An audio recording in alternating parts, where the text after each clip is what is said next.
I've lived in Los Angeles since 1990, and I've seen the art scene in LA change dramatically, and it still is changing.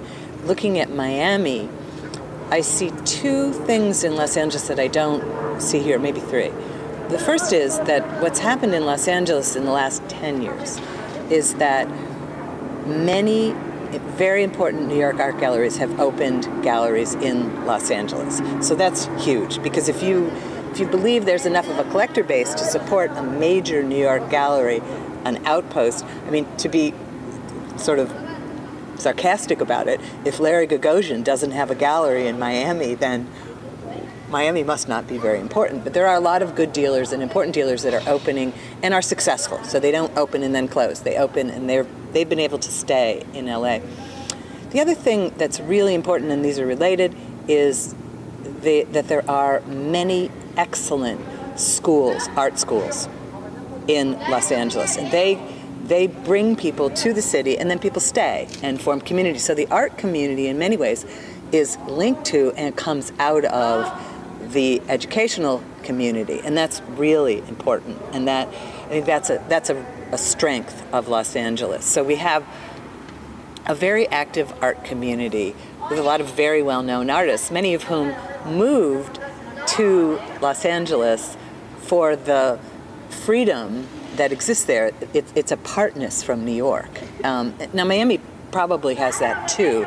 And I think the other thing that Miami has that Los Angeles shares is sort of an extraordinary diversity. So we have a clear link to South America and Central America and Mexico.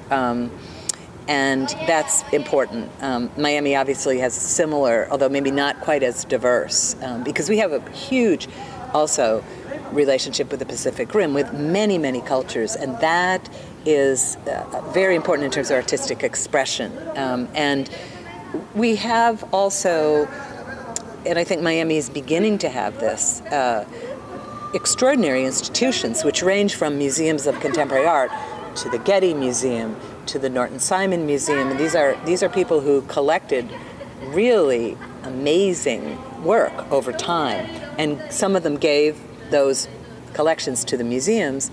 We have a new museum that's opening in LA this year, which is the Broad, and Eli Broad has quite an amazing contemporary art collection. So there's always something going on in the museum world that's important, and then there are museums such as the Getty or the Norton Simon or LACMA, LA County Museum, that have extraordinary historical collections. So you have both, and I don't see that in Miami, but maybe I don't know where to look. I mean, the encyclopedic collection in a museum I haven't seen here.